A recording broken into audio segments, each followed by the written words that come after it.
and the American Muslim community. I will briefly introduce the panelists, and then we're going to have a conversation.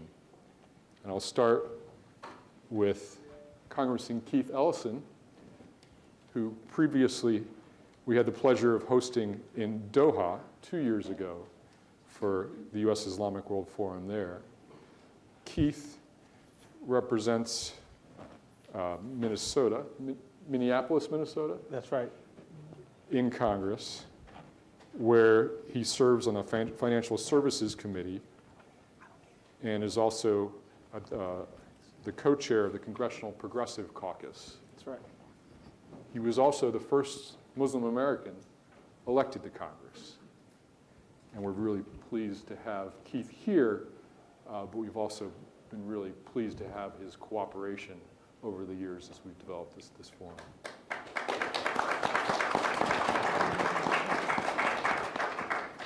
To my immediate left is Ingrid Mattson, who I have been keen to have at the U.S. Islamic World Forum ever since I came to Brookings 5 years ago. And she has made a tremendous effort to make it here today, for which I'm greatly appreciative.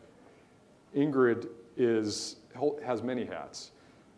She is the director of the McDonald Center for the Study of Islam and Christian-Muslim Relations. She's also a professor of Islamic Studies and Christian-Muslim Relations at the Hartford Seminary in Hartford, Connecticut. She has a PhD from the University of Chicago and a bachelor's from the University of Waterloo. She's also the immediate past president of the Islamic Society of North America, a capacity in which she served for 4 years. 4 years. 4 years, an important 4 years at that. To my immediate right,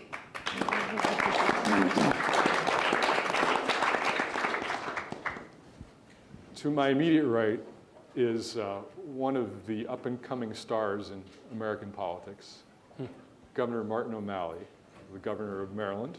Thank you. Just to the north of us here, who served 2 terms, or was elected to 2 terms as mayor of Baltimore, has been an innovative governor of Maryland, where he saw the public schools being ranked best in America by Education Week during his time as governor, is looked upon as one of the more innovative and dynamic governors in terms of reaching out and trying to engage with a variety of communities of faith, but has done particularly innovative things with the Muslim American community within Maryland. Thank you. Governor, thank you for joining us.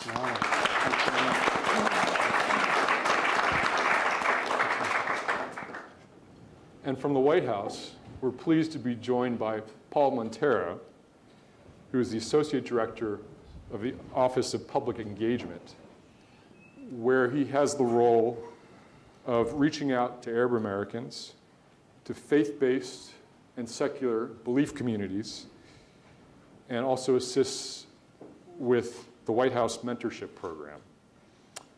He worked for a certain senator on his Senate staff before that senator was elected to the White House. And he holds a graduate degree from the University of Maryland. I'm sorry, he's a graduate of the University of Maryland, which I'm sure the governor is pleased about. Great school. And has a law degree from Howard University here in town. He also clerked for the Supreme Court.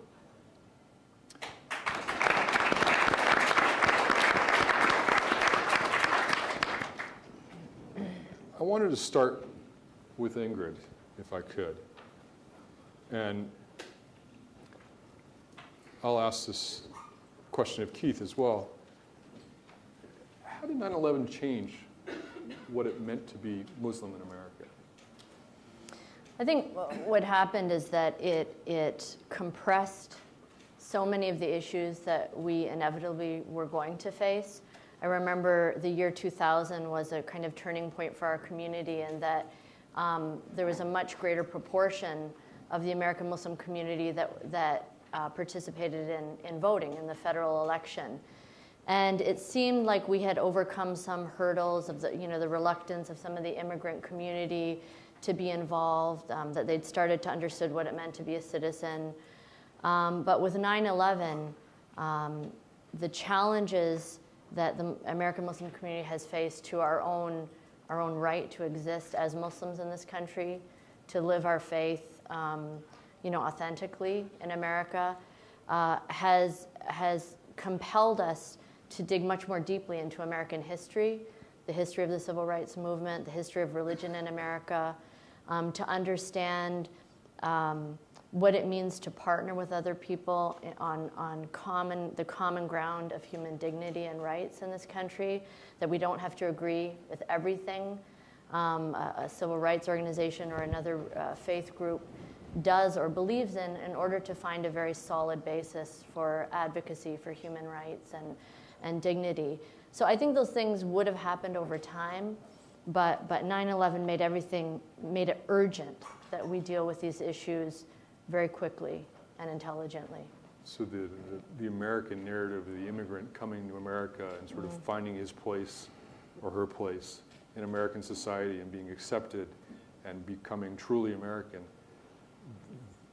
that's changed. That story became much more compressed, much more pressurized. Really urgent, a sense of, after 9/11, many Americans felt that it was important to prioritize our security as citizens, that there were so many things, there was this threat to America from terrorism. Well, the American Muslim community faced that as Americans, but we also faced this threat to our security as a religious community because of the questioning of whether we were a fifth column, whether we were true citizens, whether the very basis of our religion was in some way contradictory to being American.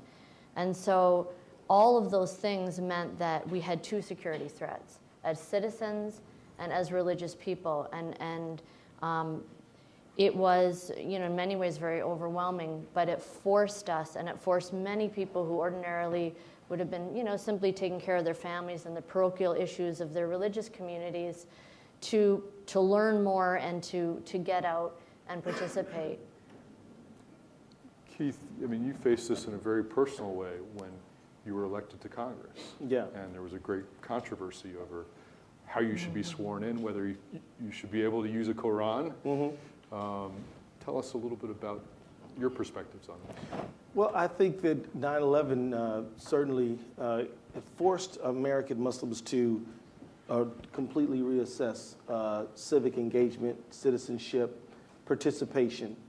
But there's no doubt that there were not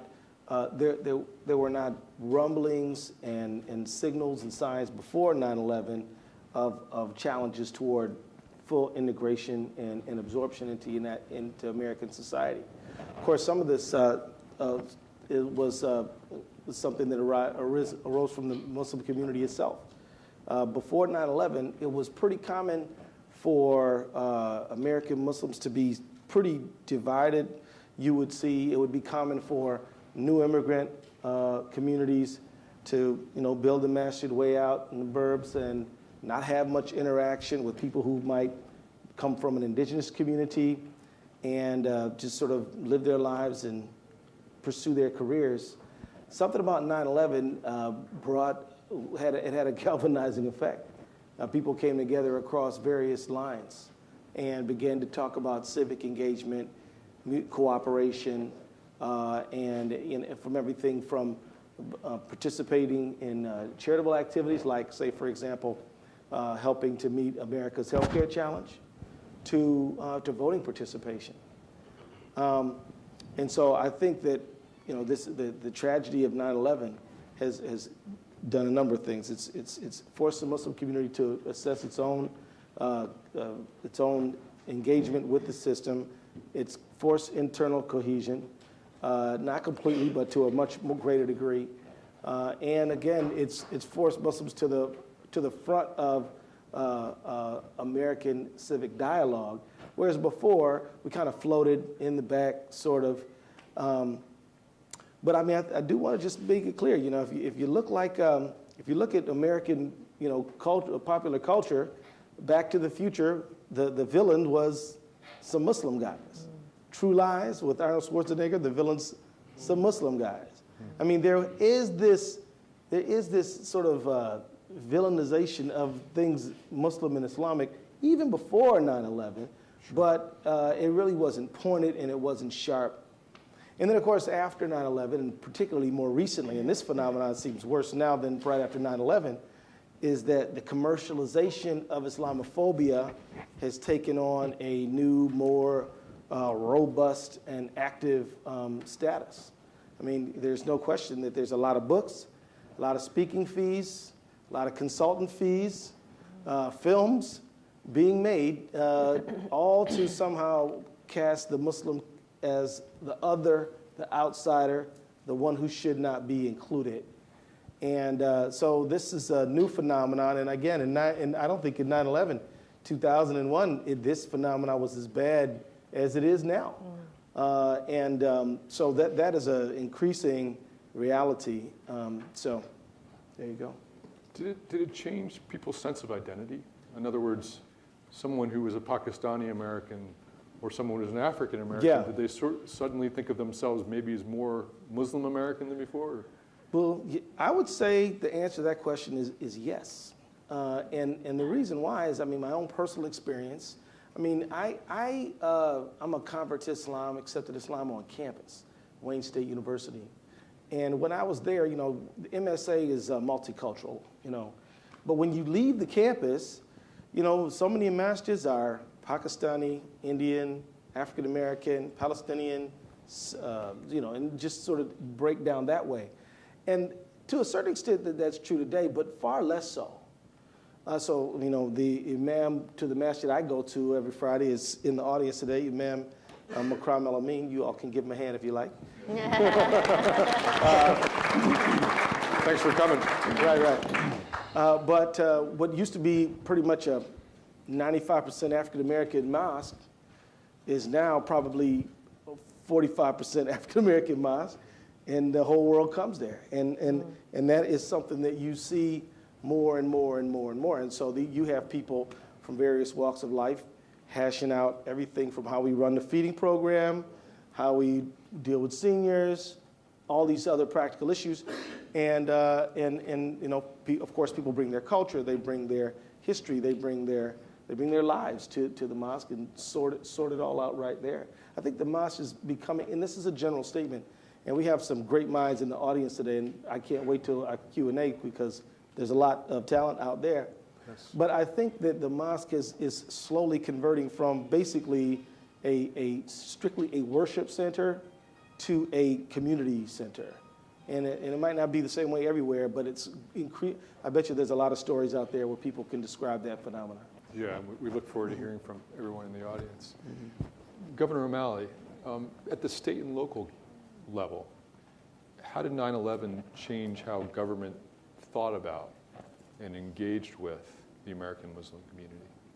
Oh, I think, you know, I was mayor of the city of Baltimore on 9/11. So from that perspective, unlike, say, a mayor in the Midwest or on the West Coast, I mean, I felt as if all of the points of attack were all around us. New York to the north of us, Washington to the south of us, and Pennsylvania also to the north of us.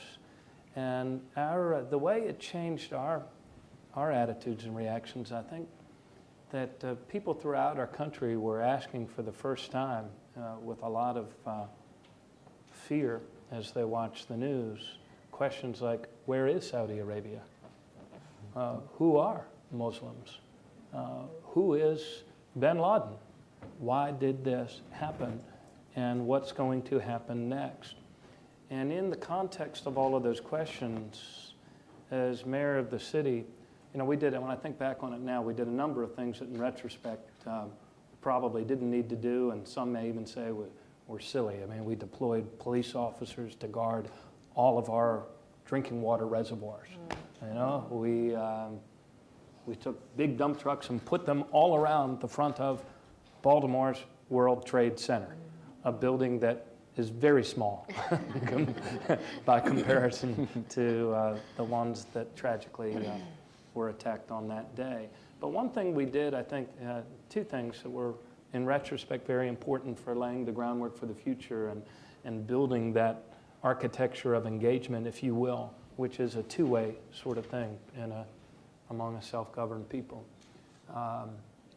was one, we immediately deployed police commanders to our mosques and our imams to ask them if they wanted additional protection and how visible they wanted it. The second thing that we did was that we set about immediately bringing in the leaders of the various parts of a broad and diverse Muslim American community in Baltimore. I was mayor then.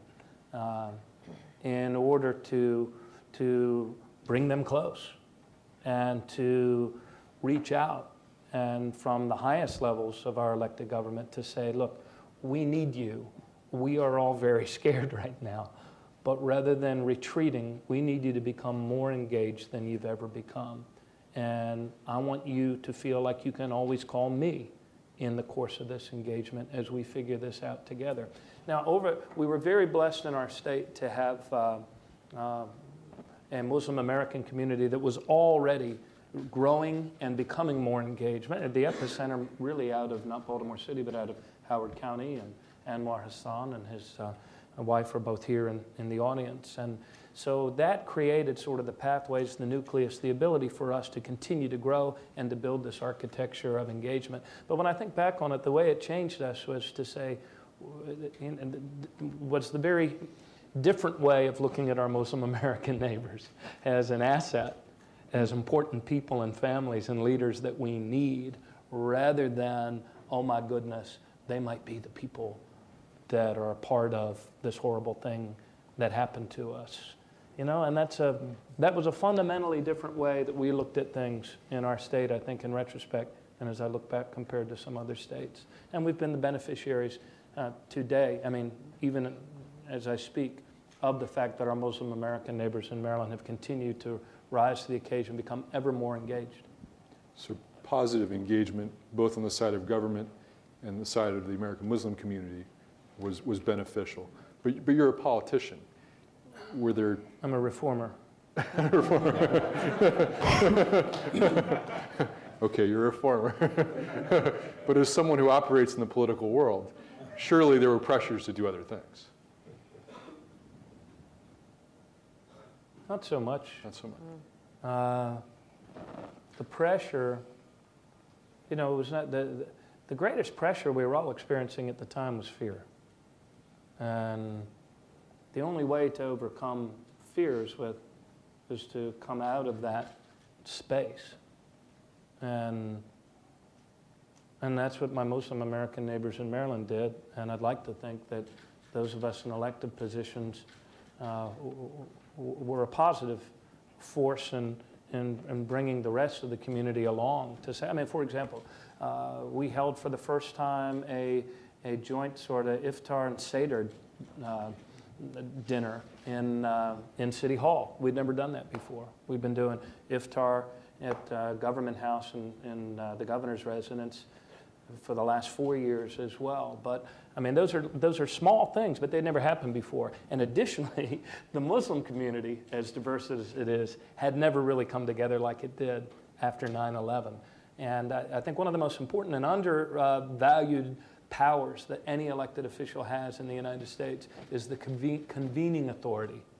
When the mayor asks you to come and meet in his or her office, generally people will rearrange their schedules to be there. When a governor asks, when a county executive asks, and that's an extremely important power that we did not squander. We made it our job and our goal to become more engaged than any other state with our Muslim American neighbors, and you see the fruits of that. I mean, oftentimes, and it's across the board, really. I mean, you can't just make this something that only the mayor's office does or only the county executive's office does. You really have to incorporate this what Janet Napolitano calls this architecture of civic engagement throughout this government of ours and boards and commissions and the like, which I guess I don't want to be monopolizing here, but we can talk about later as we do this. It has continues to grow, but it's not by itself. It's a dynamic thing that has to constantly be tended to and promoted and nurtured. But it is a reflection of the goodness of people generally. I think that in times as fearful as these, there is an instinct to come together if it can be tapped and sparked and called upon. Great. Paul, tell us a little bit about at the federal level. I know you haven't been at the White House since for 10 years, but what's your sense of how thinking within the U.S. government and engagement with the American Muslim community has changed over the last 10 years? Well, and just as a housekeeping note at the top, in case there are any lawyers in the House, I worked for the clerk of the Supreme Court, but I didn't clerk for the Supreme Court. I can tell your grandmother that, right? She probably told you. But at a federal level, I think the president's been pretty vocal about the need for us to make sure that it's comprehensive engagement with the community. And understandably, in the years since 9/11, there was a reaction at a federal level in terms of the need to protect, the domestic security and the interest of our country overseas as well. And you saw the growth of, a lot of the federal apparatus around protecting the homeland. But in the 2 years since we've been at the White House, the president has spoken many times about the need for us to be comprehensive and not so often lead with the conversation about security and issues related to countering violent extremism or countering radicalization. Those are important conversations that have to be had and trust me, continue to happen across the administration. But the analogy sometimes I use just personally is that it's almost like flexing different muscles, where the conversation, the muscle around the American Muslim community and national security is a pretty well-traveled path, a pretty well-developed muscle. That conversation has been continued, but really having the conversation with the other strengths of the community that are really there, but sometimes we haven't always, I think, at a federal level, seen the aggressive sort of pursuit of those strengths. Tapping into the number of business owners in the community, the number of entrepreneurs, the number of educators, the number of scientists and engineers, the number of artists and poets, and really engaging the community as every other community is engaged, and not so much setting up separate engagement for the American Muslim community, but integrating the American Muslim community into the broad range of things the federal government's doing, from the Department of Agriculture to the Small Business Administration. So it's really about not viewing this community as any different from any other American community, because that's, in reality, they're not. It's really seeing them as Americans first, and although there are conversations, around security, there are so many other conversations that we're excited to have, and we've been having over the last 2 years. And so when, as the governor alluded to, when Janet Napolitano, the head of director of Homeland Security, talks about an architecture of civic engagement, is this what she has in mind? Could you maybe lay that out a little bit for us? Sure, and Homeland Security has done, they have a pretty robust relationship in terms of outreach to the community, and not just this community, but a range of communities that are affected by their work. And we've seen, there's an active office at DHS related to civil rights and civil liberties to specifically look at where folks have issues related to incidents where they feel their rights have been infringed upon. And clear processes to make sure that those are being looked at and addressed, and a process by which folks can, raise their grievances or concerns. And she personally has hosted several of these community gatherings, and they're substantive in nature. They're not just for a photo opportunity, but to really hear the good, the bad, and the ugly from the community about ways that the organization can address some of the concerns that are there, and having the respect to say when things aren't going to change because of these particular needs. Excuse me, I'm sorry. My apologies, Governor. They just called a vote. So when they call a vote, I got 15 minutes to be there, or I'm going to miss the vote. So you don't want me missing the vote. No, we don't. And your So- constituents don't want you And missing. yeah, that'd be a problem. So Anything you want to? I just want to say thank you for having this forum. This is a very important. Conversations like this need to happen more often. I do want to say that that one of the things that I've been spending a lot of time thinking about is how American Muslim imams and faith leaders and scholars have a critical role to play in terms of drawing upon Islamic history and scholarship sources to articulate a theory of civic engagement, voting, things like that. You know, what about this idea of bay'ah and shura, and that really say that we need to be involved in the community so that we can sort of really flesh out this idea of, you know, citizenship.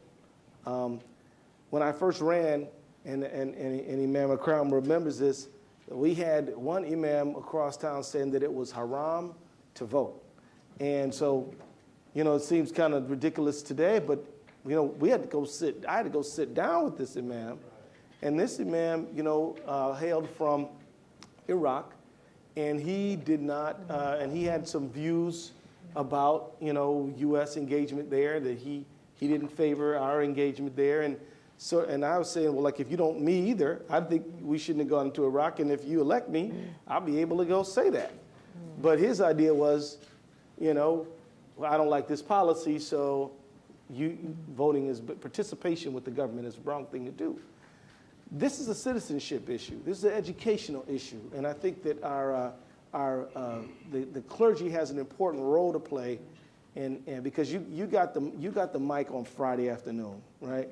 And everybody's listening to you, and so what you share from the minbar is a big deal. And I hope part of what you incorporate into your message is participation, is voting, is running for office. And if you don't want to do any of those things, just volunteering, neighborly needs, meeting the needs of your community without regard to the background of the people who are in need.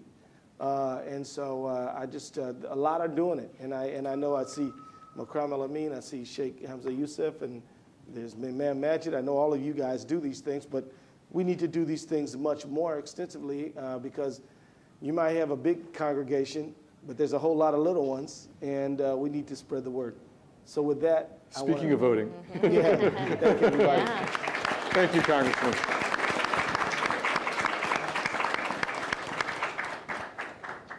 Governor, you're going to say?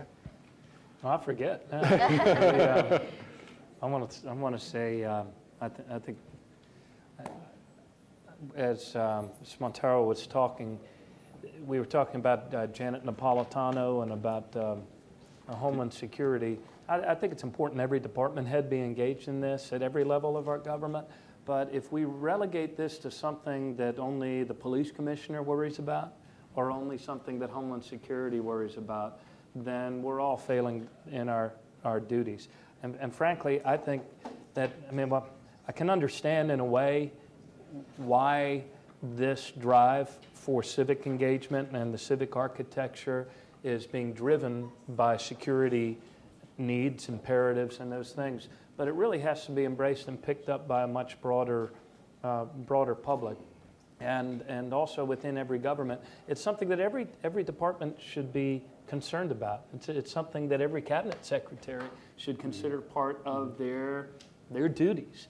And while it is true that in many respects the Muslim community is like every other community, the fact is this moment in history is different from every other moment in history, and it is also different for America, and is also different for Muslims in America, and therefore the amount of ground that we must cover in order to build this architecture as quickly as we possibly can is much greater than it is for the Irish American community, German American community, Asian American community, and that much more important. But I think one of the frustrations I sometimes have is that many people in government tend to compartmentalize this responsibility of building the architecture of civic engagement as something that either your police commissioner worries about or your police community relations council, and it has to be much broader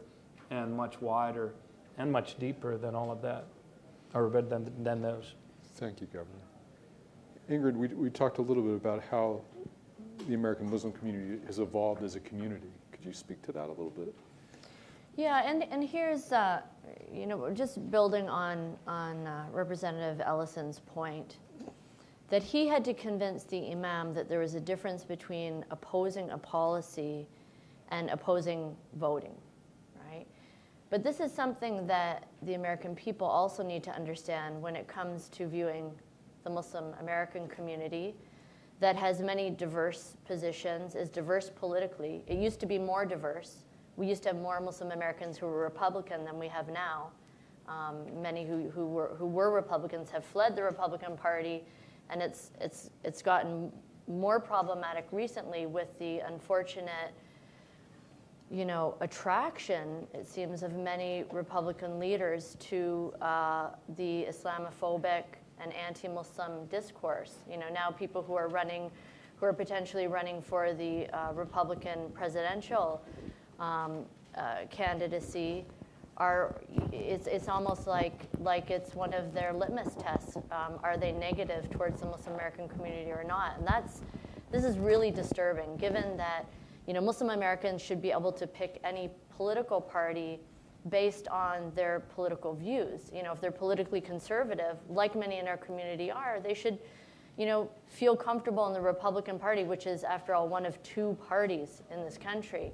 Not that I'm not happy about Muslim Americans being in the Democratic Party, but this is a really Governor might be. It's a real, but it's tragic, I think, for the country. For even internationally, I think Muslims are starting to very clearly associate the Republican Party with anti-Muslim sentiment, and I don't think that's good for American security or the image of America or relationships. But the thing I was going to say is the idea that a Muslim American can be opposed to, one or another of America's policies of the day, foreign policy or domestic, does not mean they're disloyal. And this is this is a two-way relationship. How Muslims can imagine their place and live their place in this country depends as much on the space that Americans believe Muslims can occupy. And probably the most alarming thing is what shifted from, in the early days after 9/11, there was a kind of openness. Well, who are Muslims and what is Islam? Like the governor said, it's sort of, we want to know. We don't even know where these places are in the world that we're talking about.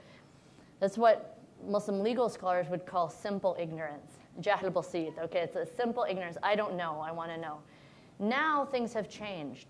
Now, because of what Representative Ellison mentioned as a very deliberate, coordinated, well-funded attack by maybe a small group, but a very powerful group attacking Muslims and Islam itself as being essentially antithetical to democracy, human rights, American interests, now we have something very different. And I've spent 10 years doing this. I was elected first vice president of ISNA Labor Day weekend 2001.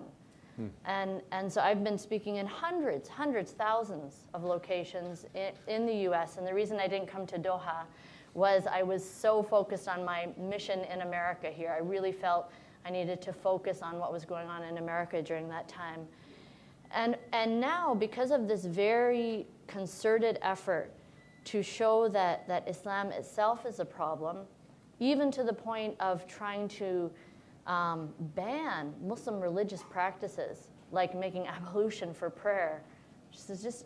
I mean, to me, that was unthinkable a couple years ago that it would get that far. So now we have many ordinary Americans who have passively received this negative information. And I find when I go and I speak at a church or at a civic group, they think they know what Islam is. This is what we call complex ignorance, okay? Jahl murakkab, it's so they think they know, but they're misinformed.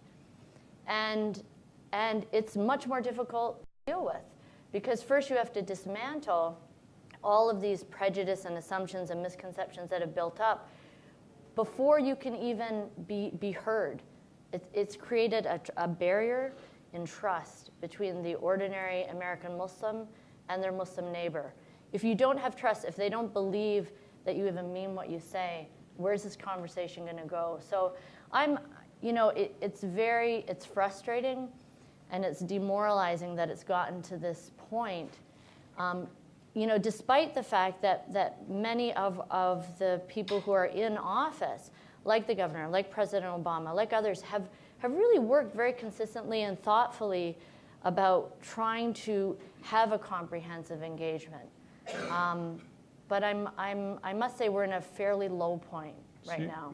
You think we're going backwards? I think it's getting worse in many ways. But on the other hand, we also have, because of this commitment to engagement in the last 10 years, we also have better friends. I mean, we have very, very committed friends in the faith communities. Whether you say the Union for Reform Judaism or the National Council of Churches, in the civil rights community, civil rights organizations, we have people who are very committed and have proven time and time again that they'll stand beside us.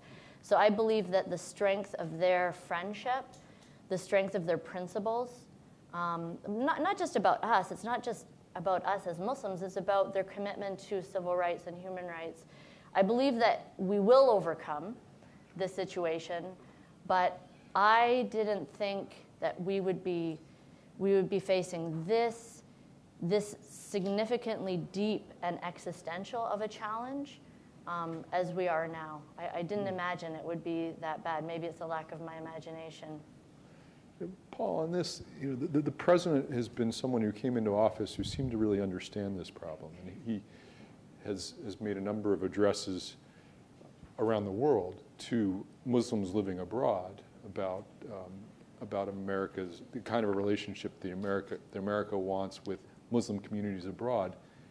But what about the education role, the bully pulpit that the president has, given his position, to educate Americans?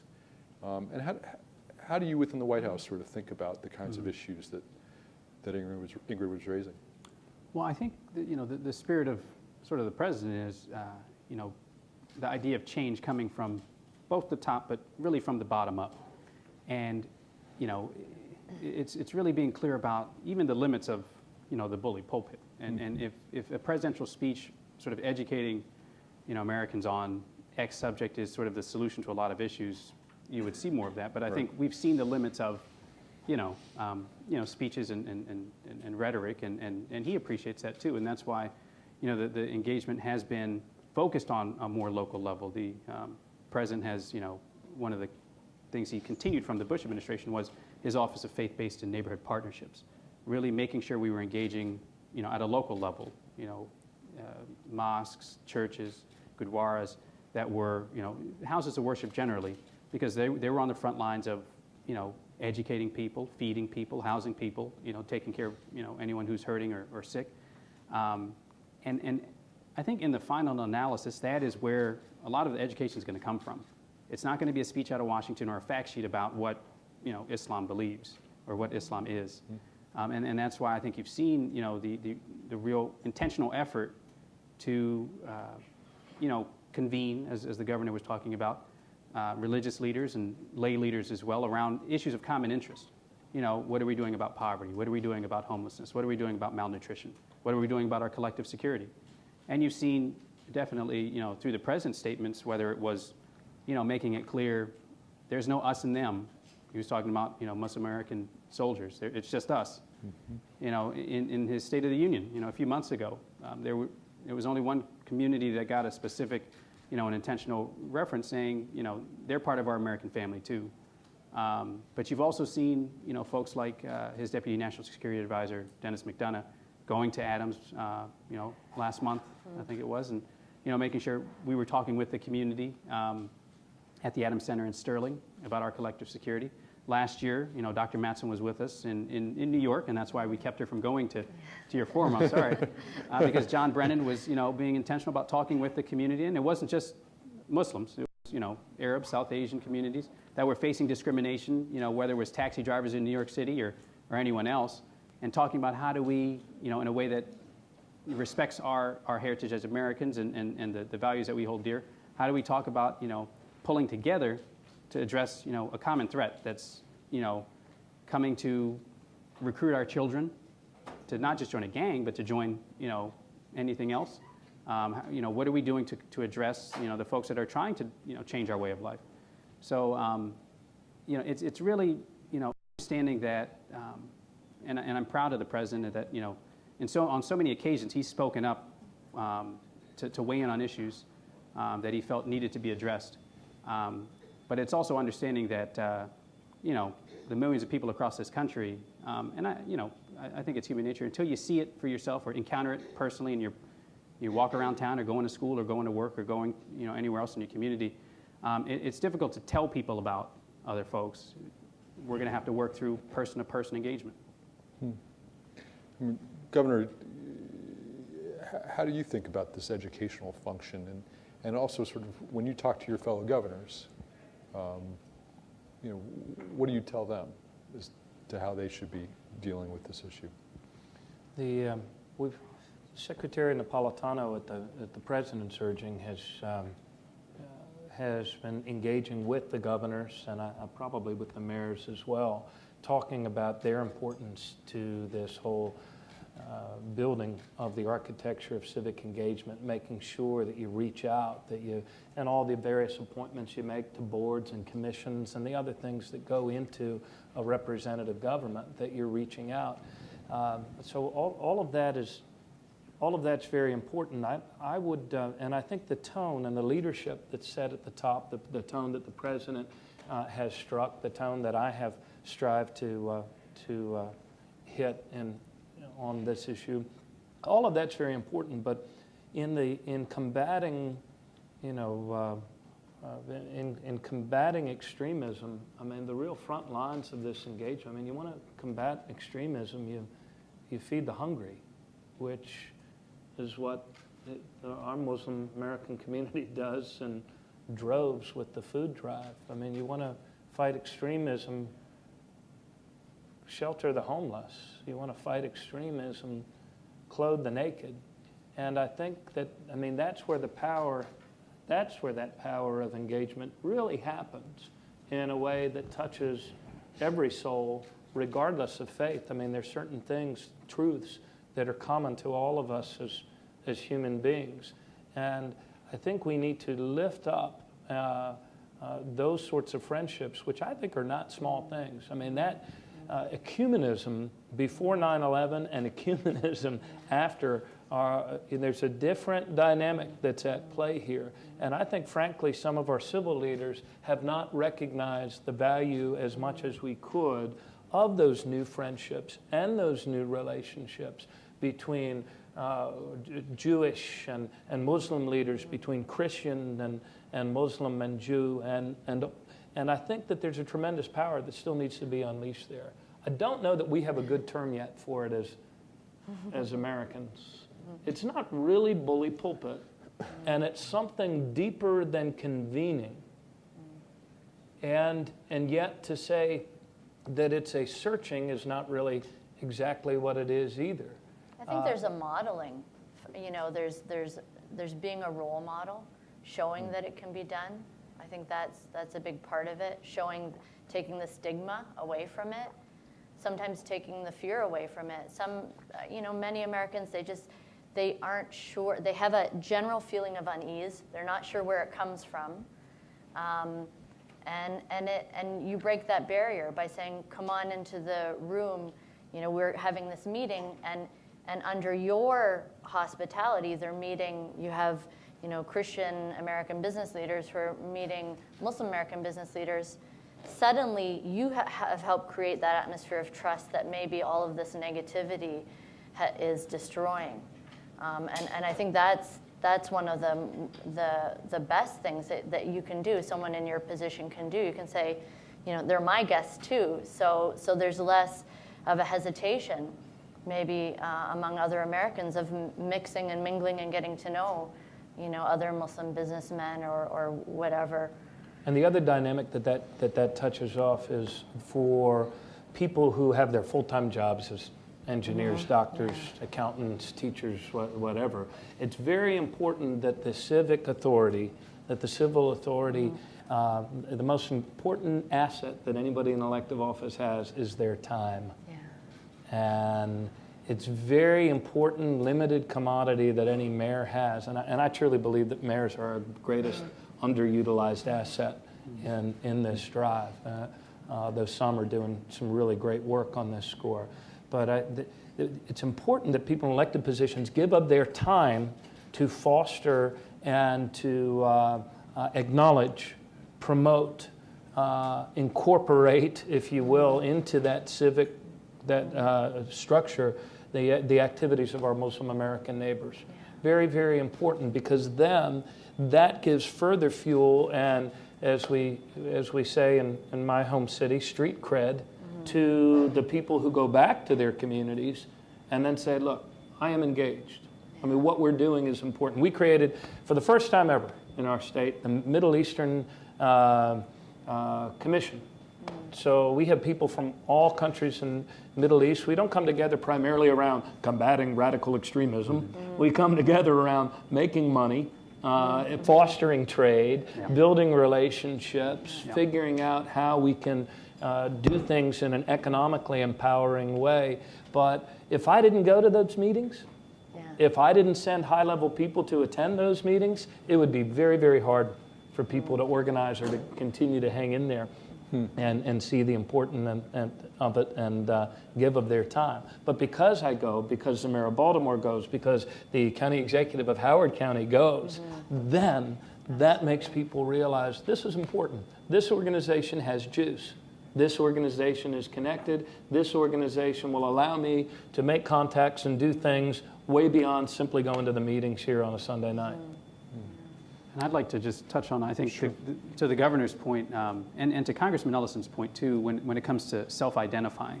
Because sometimes that's the challenge, too. It's, as folks, especially with the younger generation that's coming up, folks identify themselves as, lawyers or doctors or engineers, and less so as Muslim Americans. It's incumbent, I think, on us to respect that and say, well, if we can capture a large swath of the community under a certain age through the MSAs, that's wonderful, but you're not capturing all of them. Because, the reality is there isn't one community. And that's a whole other conversation, I think. Because, we could have conversations about, the different, constituencies within the larger constituency and the need to engage them where they are. Because the second you conflate, the Arab with the Muslim, or you conflate, one group with another, then it's not being respectful of them. It's identifying them in a way they don't identify themselves. And it's trying to put them in sort of the silo or pigeonhole them in a certain box that they don't belong in. Great. Well, speaking of engaging with the community in time, I'd love to take some questions from the audience, and we'll start right here. Thank you. Assalamu alaikum. Wait for your salam. Wait for the microphone. Assalamu alaikum. My name is Romina Hassan, and I have a question for Governor O'Malley. Governor, after 9/11, the Muslims of Maryland have worked very closely with your administration at the state level to bridge the gap between the Muslims and the non-Muslims. Collectively, we have focused on engagement, inclusiveness, and empowerment of the Muslim community that resulted in the appointment of 45 Muslims to the various boards and commission, state boards and commission, the appointment of a Muslim as the Secretary of Juvenile Services, annual Ramadan reception at the Governor's Mansion, and the formation of the Governor's Commission on Middle East and American Affairs are some of the examples. The model in Maryland has worked exceptionally well. My question is, how can we take this model and replicate it in other states with your presence in the National Security Commission and you being the chairman of Democratic Governors Association?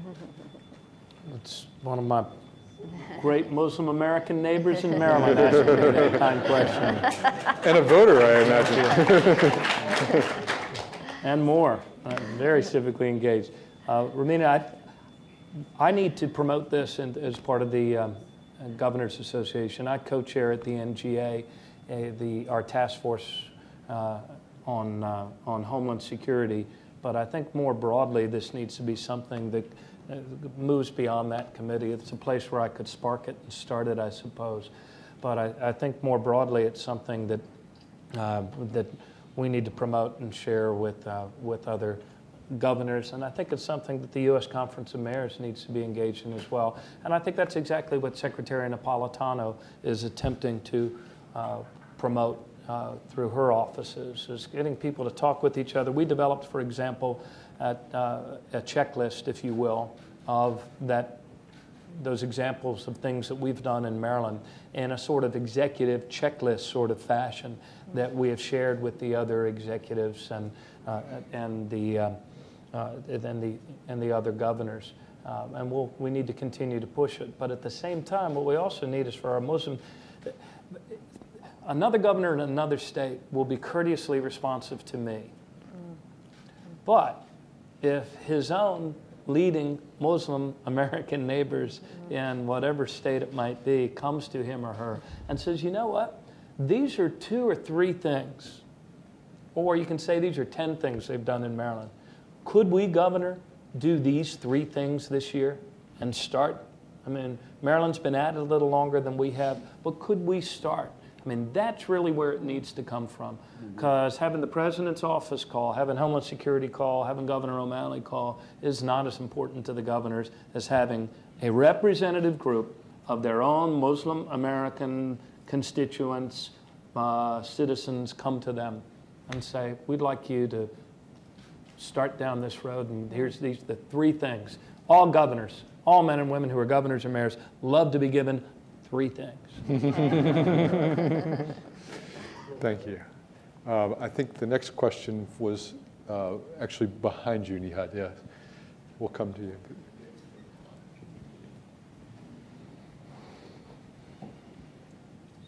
Good afternoon. Amina McLeod from Chicago.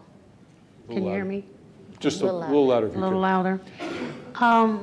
Before I leave here, I just have to say this. I find this conversation extremely peculiar because there still seems to be an us and them, although you're looking at African American, white American, Muslims who are not an other. And we've been consistently left out of every conversation at this entire conference. And it's really getting to be a strain. I don't know why my co-religionists have to make a bid and be put in a category to be an American. They've done what everybody else does, which is why, Governor, and I'm sorry I don't know you, but I'll try to get to know you. And I will try to get to know you. But I beg to differ that my co-religionists are different than the Irish or anybody else. If we're going to talk about ethnicity, then that's one basket. But I don't think we can mix and match ethnicity with all of a sudden people have to be announced as Muslim. I mean, whether they choose to or not is something else. Who are you? What kind of Christian are you? Do you have to announce who you are wherever you go? I mean, we seem to be perpetuating something that is not healthy in these relationships by further demarcating where Muslims go, how they act when they get there. And we're not in wonderful things like what's happening in Maryland. Paul sends me missives, about once a month on, listen to this talk that is coming out of the White House and that talk. But it's not a general communication of what good is going on. When I look out, I don't hear the same kind of protecting the homeland. You've been trying to protect the homeland from the likes of me since there was a homeland. So it gets to me to be a little spurious for us to pretend that this country has not known about Islam and Muslims since its inception, and that all of the things that are happening now or some kind of new discourse. It's not new. And I think we keep covering it up in the ways and not talking about what's really happening in this country, and we're pretending that there isn't an onslaught against the Muslim psyche. And if you want to, it's coming from all ends. Well, you can't make wudu in this state, and you can't pray in that state. And my God, if you talk about religious law, they will lock you up in that state. If you put on a scarf, I don't understand why we're not having that conversation. Okay. Do you want to Sure. Let me respond a little bit.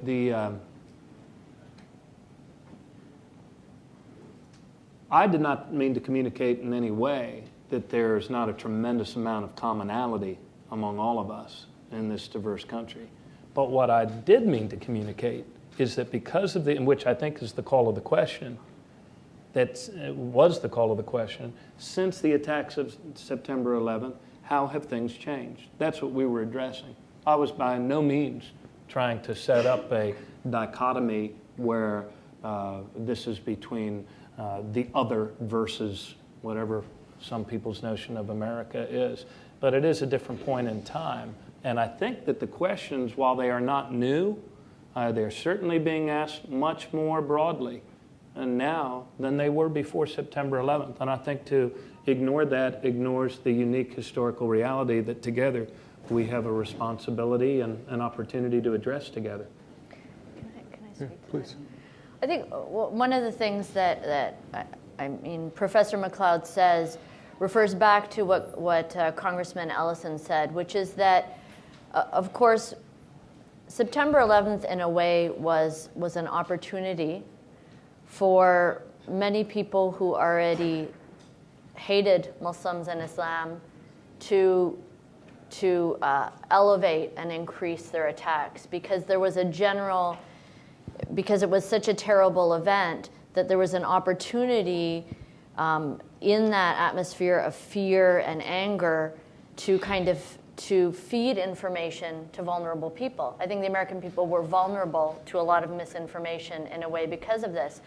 But we know that many of the people who are feeding this misinformation existed before. Their think tanks, their self-styled expertise. And there's something even deeper than that. It is not true that there's been an Islam in the West that have been in conflict forever. That's not true. Those are false categories that can easily be deconstructed historically. But it is true that when scholars look at the idea of the other in the West, there are pretty much three categories that vie for which one was the most consistent and demonized other. One of them is black people. The second are women. There's some scholars who look at women as the consistent historical other. And the third are Muslims. And I think one of the interesting things in our time now is you see how attacking Islam for the treatment, Islam's treatment of women, whether it's true or not, a completely constructed thing is a consistent theme. And then you also see, frankly, President Obama's position is very interesting, because there is an ideological backlash to the election of an African-American man as the president of this country. And he was attacked during his presidential campaign for being a Muslim or for being a fake Muslim. And this racialization of Islam and conflation of the otherness of being black and the otherness of being Muslim is something that's very deep. We're talking about at a very deep, long historical level of the construction of the other. So I don't think it's something that is very easily dealt with without a consistent and I think really honest addressing of this issue. I said last year to the president, I said, and this was around the time of the controversy over burning the Quran and the mosque in Lower Manhattan. I said, they're attacking you because of us, and they're attacking us because of you. And in his typical fashion, he laughed. He said, yeah, that's okay.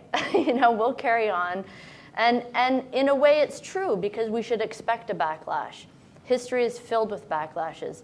The women's movement, when it started, faced a huge backlash. African Americans, they gained their freedom, and soon after, Jim Crow came crushing down for how many decades. So we have to have, as Americans and as Muslims, we have to kind of take a deep breath and realize that this is historically, we are dealing with some very deep issues. We're also dealing with some backlash issues. It's going to take time, but that consistent building of relationships, addressing the issues intelligently, and not overlooking, some of these constructions that are really hurting us is so important. Great. I think Salam was next. Salam Al-Mayadi with the Muslim Public Affairs Council. Thanks for having this panel. I'd like to present two standards that can be measurables in terms of achieving the success on the issue of countering anti-Muslim bigotry. I think that's really the question that we're all struggling with. How do you deal with it without making the problem worse is really the issue. I think on the one hand, when the standard of public discourse on Islam and Muslims is achieved to be civil discourse and not just bigotry, and people know it just to be bigotry, that's when we've achieved success. For example, when we see anti-Semitism, yes, the person has the right to be anti-Semitic, but we all jump on that person and condemn that kind of bigotry. If we see racism of any kind, we condemn that kind of racism. So when we see Terry Jones wanting to burn the Quran, and then there's a discourse on, well, is the Quran a civilized document or not? Is the prophet a pedophile or not? And then have those kinds of questions, that's nothing more than using freedom of speech as a guise for anti-Muslim bigotry. And we see it for what it is, bigotry. And everyone, Democrat, Republican, federal officials, local officials, when they see that and they condemn it, then I believe we've now added a measurable for civil discourse, so it's not just using the bully pulpit against it, but all Americans against a form of bigotry. And then number two, when we see Muslims in America for what they are, not what they are not, when we have to answer to the contributions and see what is really happening in our community in its comprehensive nature, then I think we've also, that to me is a civil rights success. We don't then have to answer for all these other things. And we Muslims also have a responsibility for that, because any kind of victimhood, any kind of disengagement is problematic. If I'm going to build a 23,000 square foot mosque in the middle of a small town and I don't engage with my neighbor, then of course there are going to be apprehensions about what the heck is going on. And I import marble from Saudi Arabia and Turkey and wherever. I think people have the right to wonder who I am. Do I feel that America is my home, or am I building something that is alien to whatever my neighbors understand? It's my neighbors that are of concern, not the O'Reillys, not the Becks, but really my neighbor, and that kind of engagement is important.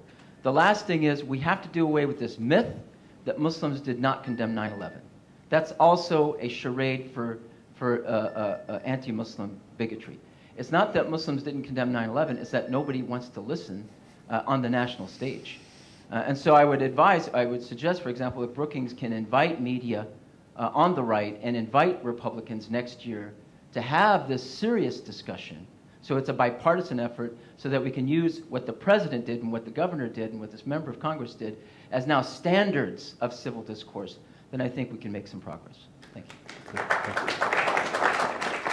I'm not sure that was a question, but... I just have to say one thing. I agree with you, Salam, about the importance of outreach, the importance of being a good neighbor, but there are many people in this country who build mega mansions full of all sorts of grotesque architectural features, in my opinion, but they're not considered to be disloyal by doing that, or they're somehow, I mean, there's houses that are filled of, Italian marble, and they're not assumed to have, be in cahoots with the mafia or something. So, I mean, there's a difference between what's just common sense, wise, the Muslim community needs to make outreach, and taking it a step further, and people suddenly, wondering if they're terrorists. That's different than having bad taste or bad manners. I think it's just legitimate applications versus what you're talking about. Paul, did you want to? Just to touch on what Salam mentioned about the,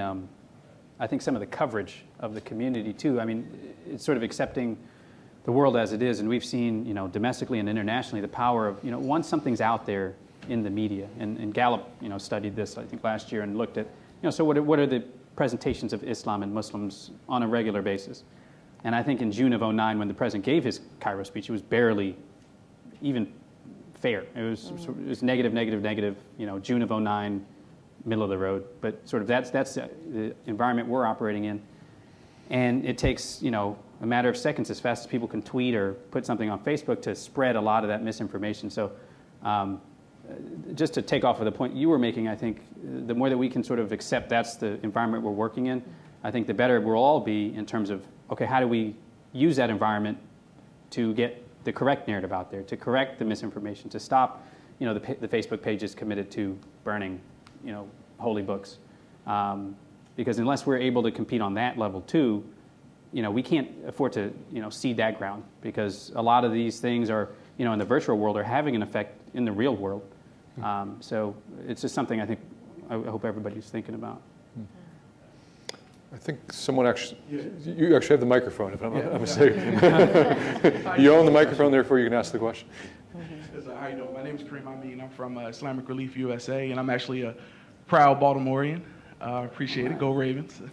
And I just wanted to know, well, actually, I want to start by saying this. On 9/11, I was actually in my classroom teaching when this occurred. And I was a Muslim American, and I was just afraid, not as a Muslim or as an African American, but just as an American, period. So I just want to just really put that out there. And many of us were probably in the same places working otherwise. But as a Baltimorean, I have seen you engaged with the Muslim community, and I really want to applaud your efforts. But you spoke earlier in regards to service and volunteerism in the state. And could you give some more concrete examples as far as how Muslims can engage the greater community through service and volunteerism and start to do away with a lot of this bigotry and move forward and have a real intelligent conversation? Sure. I mean, this is one of those things that I think we need to dial up in our second term, and we've talked about this. Too often, civic people leave the food drives and those things to religious community, and I think there's a better role that we can play as convener and leader in these. I know that the Muslim our Muslim community often does the food drives and those sorts of things on a county-by-county basis. But we have an office of community outreach. In fact, Izzy Patoka is here, who may be known to you from City Days, and Iman Awad, who is also part of that office. And we also have Office of Volunteerism.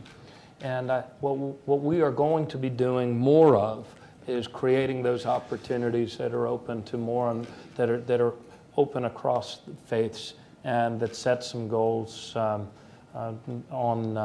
not only the food drives, but also on other things as well. The best way to engage in that is through the miracle of the internet and the like. I mean, we do send out general communications. We don't have a newsletter only for our Muslim American neighbors. So and Izzy's office is a good clearinghouse for those things. So if you get Izzy's card and then get on those lists and sign up, we're constantly collecting more emails.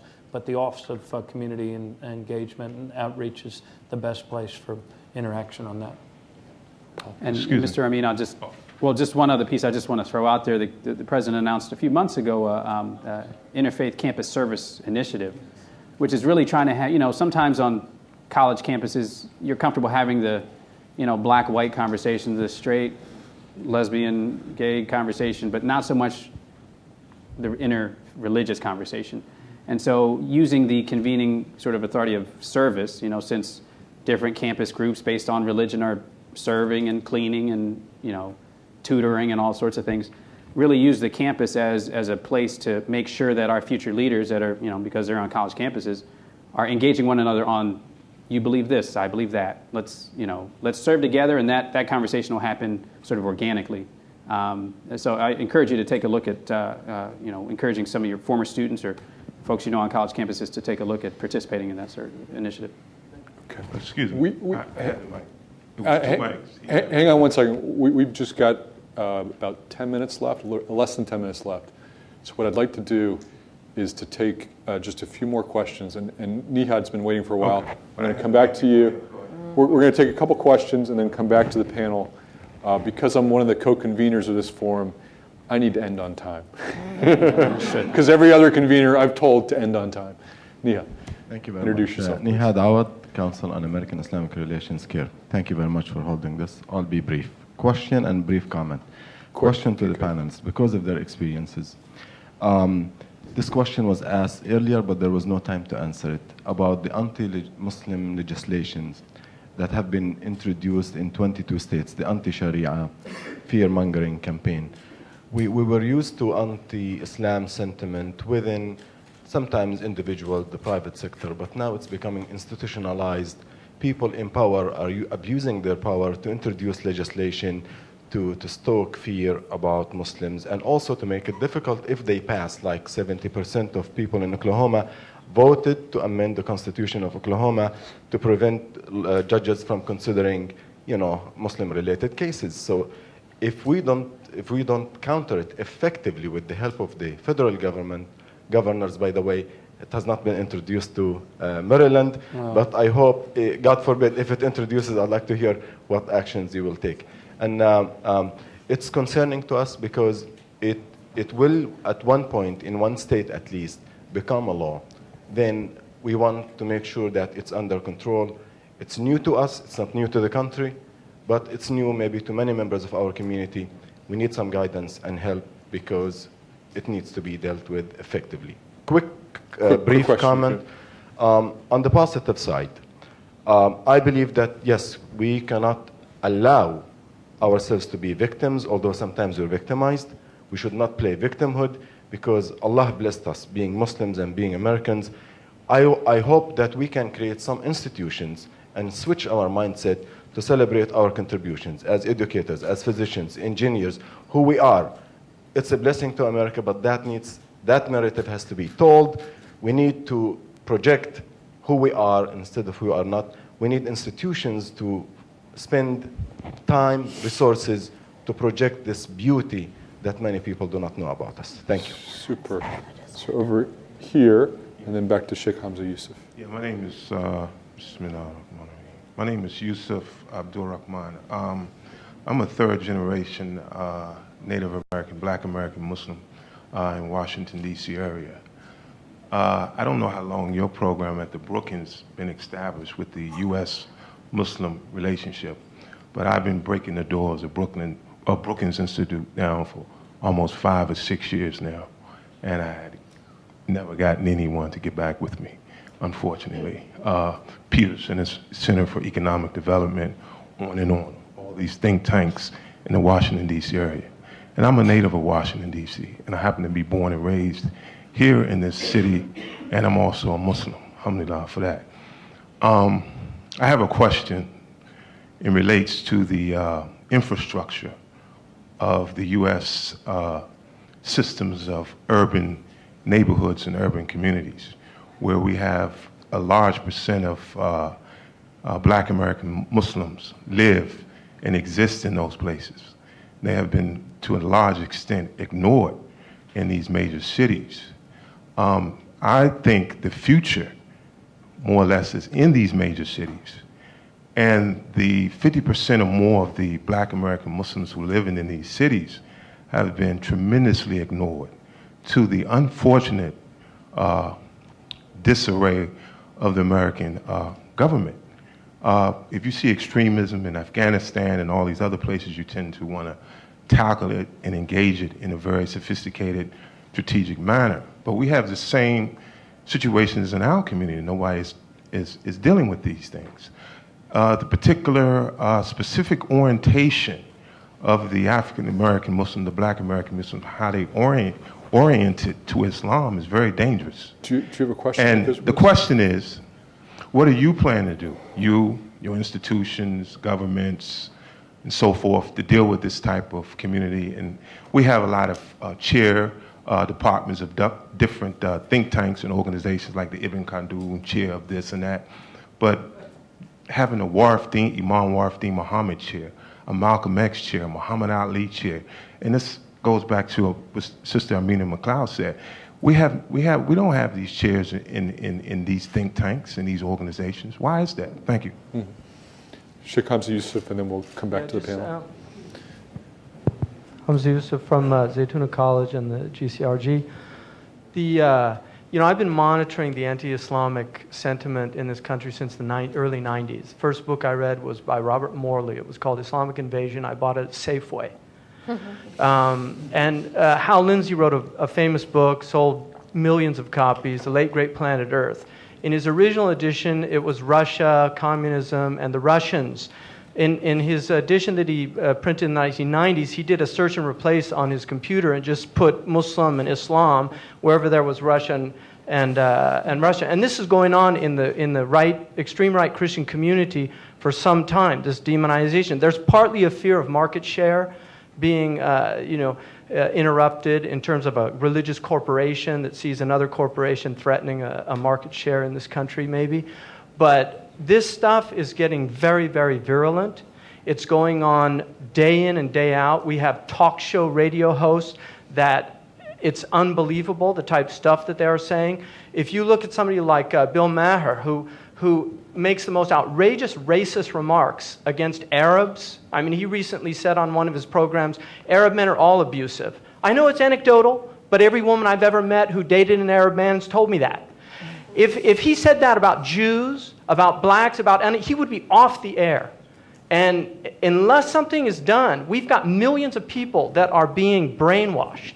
These are victims, but they are being brainwashed. They're scared. They have a simplistic worldview. There's an apocalyptic air going on right now. I mean, a lot of people feel this. We've got books that are being sold in the millions about the coming apocalypse, Armageddon, that the Muslims are the army of the Antichrist. There's a best-selling book right now arguing that the Muslims are the army of the Antichrist.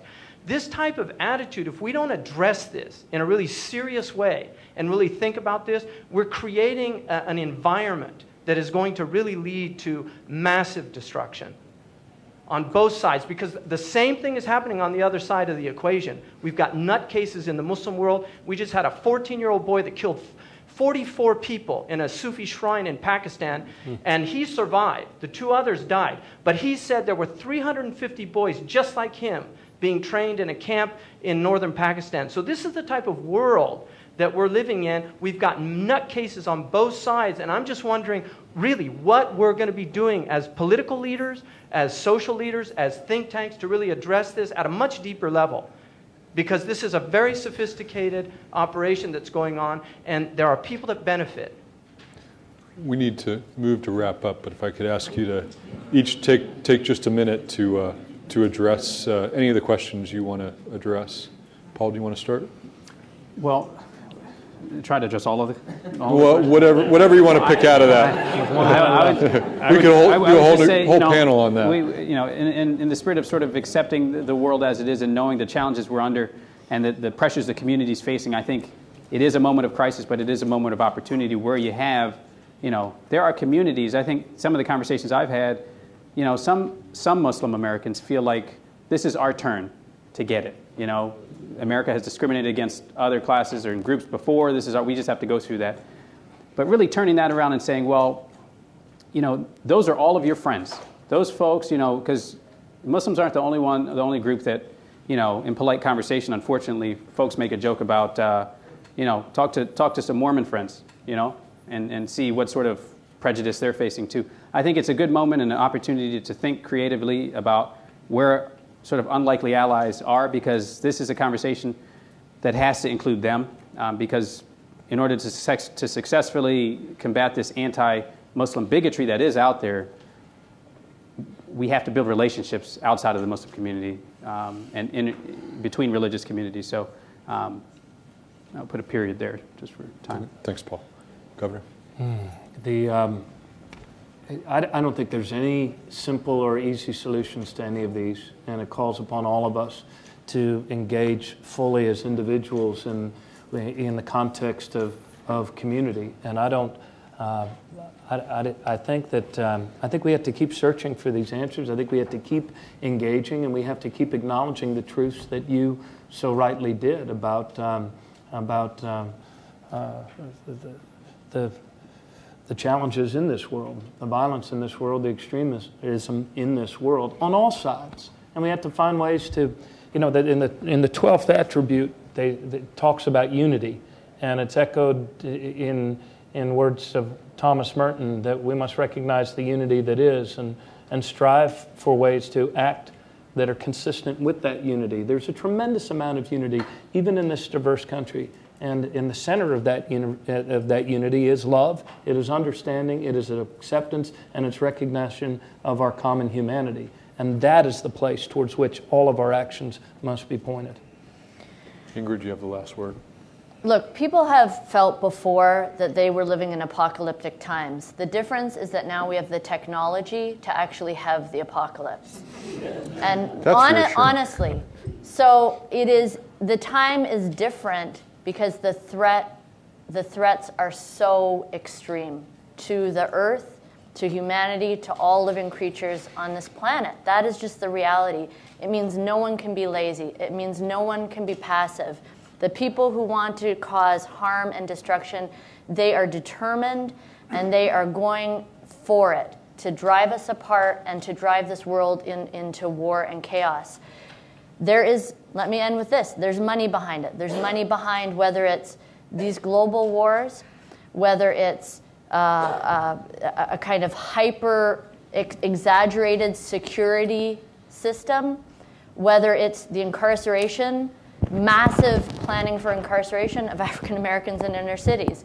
We have to understand that there are moneyed interests behind conflict, chaos, and hatred, and so none of us can be lazy. Those of us who care about each other, who are ethical, who are moral, responsible people, we have to be on top of it all the time. There's just no room for spectators in our world today. On that note, thank you, Ingrid Mattson. Thank you, Governor Martin O'Malley. Thank you, Paul Montero, for your contributions. This was really a terrific, terrific discussion that I hope will continue in the months and years ahead. Let me ask you all, I know that everyone's going to want to engage in conversation after this, but if I could ask you to do so outside this room, we greatly appreciate it so the next workshop can set up. Dinner begins tonight at 6 o'clock rather than 7.